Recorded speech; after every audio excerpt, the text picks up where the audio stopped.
Never would she seem more remarkable to me than she did that night, and not merely for the abandon with which she was accepting and making phone calls to and from Kentucky. There was more, much more. There was, to begin with, Alvin's assault on my father the week before. There was my father's explosive response. There was the wreckage of our living room. There was my father's broken teeth and broken ribs, the stitches in his face and the brace on his neck. There was the shootout on Chancellor Avenue. There was our certainty that it was a pogrom. There were the sirens all night long. There was the screaming and the shouting in the streets all night. There was our hiding in the Kuzka's foyer, the loaded pistol in my father's lap, the loaded pistol in Mr. Kuzka's fist. And it was just the week before. And that was just the week before. There was also the month before, the year before, and the year before that. All those blows, insults, and surprises, intent on weakening and frightening the Jews that still hadn't managed to shatter my mother's strength. Before I heard her telling Selden from more than 700 miles away to make himself something to eat and to sit down and eat it. Before I heard her calling the Mohanys, church-going Gentiles whom she'd never laid eyes on, to enlist them in saving Selden from going mad. Before I heard her asking to speak to Mr. Mahoney and then telling him that if something serious had happened to Mrs. Wishnow, the Mohanys needn't worry they'd be stuck with Selden, that my father was prepared to get in the car and drive to Kentucky and bring Selden back to New York, and promising Mr. Mahoney this even while no one knew just how far the Wheelers and the Fords intended to allow the American mob to go. I hadn't understood anything of the story that was her life in those years. Till Selden's frantic phone call from Kentucky, I'd never totted up the cost to my mother and father of the Lindbergh presidency till that moment. I'd been unable to add that high. When my mother phoned Selden at 11:15, she explained the plan worked out with the Mohanys. He was to put his toothbrush, pajamas, underwear, and a pair of clean socks into a paper bag, and he was to get on a heavy sweater and a warm coat and his flannel cap, and he was to wait in the house for Mr. Mahoney to come for him in his truck. Mr. Mahoney was a very kind man, my mother told Selden. A kind, generous man with a nice wife and 4 children, whom Sandy knew from the summer he lived at the Mahoney's farm. "Then she is dead!" Selden screamed. No, no, no, absolutely not. His mother would be coming to pick him up at the Mahoney's the next morning and drive him from there to school. Mr. and Mrs. Mahoney would arrange all that for him, and he wasn't to worry about a thing. But meanwhile, there was work to do. In his best handwriting, Selden was to write a note for his mother and leave it on the kitchen table, a note telling her that he was going to be at the Mahoney's for the night, and leaving the Mahoney's phone number for her. He was also to tell her, in the note, to call Mrs. Roth collect in Newark the moment that she got in. Then Selden was to sit in the living room and wait there until he heard Mr. Mahoney outside blowing the horn. Then he was to turn off all the lights in the house. She took him through each stage of his departure, and then, at what financial expense I couldn't begin to calculate, she continued to stay on the line until he'd done what she directed him to do and had come back to the phone to tell her that he'd done it, and she didn't hang up or stop reassuring him about everything until at last Selden shouted, "It's him, Mrs. Roth! He's blowing the horn!" And my mother said, "Okay, good, but calmly now, Selden. Calmly. Take your bag. Turn out the lights. Don't forget to lock the door on the way out, and tomorrow morning, bright and early, you're going to see your mother. Now, good luck, dear, and don't run. And Selden, hang up the phone." But he neglected to do this in his hurry to flee as fast as he could.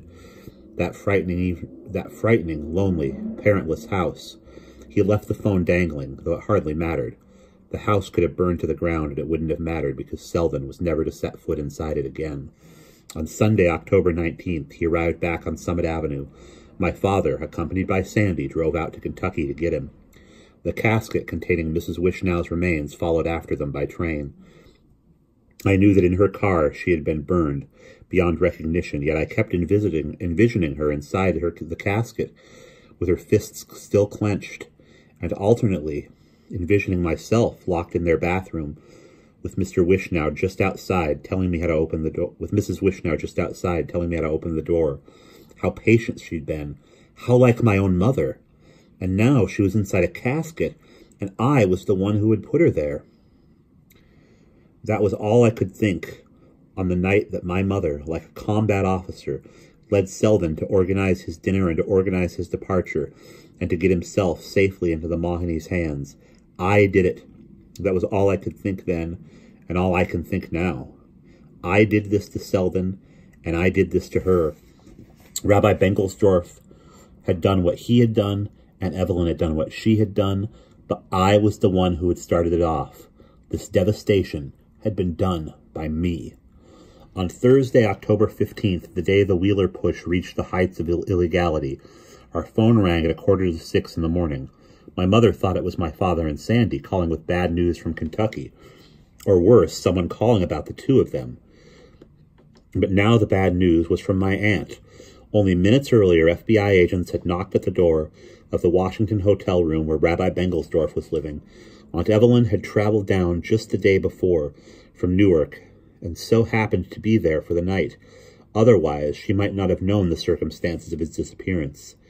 The agents didn't bother to wait for anyone inside to open the door. The hotel manager's master key obligingly opened it for them. And after presenting a warrant for Rabbi Bengelsdorf's arrest and waiting silently while he dressed, they escorted him in handcuffs from the room without a word of explanation to Aunt Evelyn, who immediately after watching them drive off with him in an unmarked car called my mother to ask for help. But this was hardly the time when my mother was going to leave me in somebody else's care, travel 5 hours by train so as to assist a sister from whom she'd been estranged now for months. 122 Jews had been murdered 3 days earlier. Among them, as we had only just learned, Mrs. Wishnow. My father and Sandy were still off on their perilous journey to rescue Selden, and nobody knew what was in store for those of us at home on Summit Avenue. The shootout with the city police that had resulted in the deaths of 3 local thugs was the worst that had happened in Newark so far. Nonetheless, its having happened around the corner on Chancellor Avenue had left everyone on the street feeling as though a wall had been pulled down that previously protected their families. Not the wall of the ghetto, which had protected no one, certainly not from fear and the pathologies of exclusion. Not a wall intended to shut them out or seal them in, but a sheltering wall of legal assurances standing between them and the derangements of a ghetto.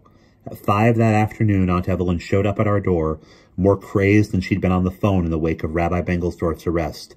No one in Washington was either willing or able to tell her where her husband was being held, or if he was even alive any longer than when she heard of the arrests of seemingly impregnable figures like Mayor LaGuardia, Governor Lehman, and Justice Frankfurter.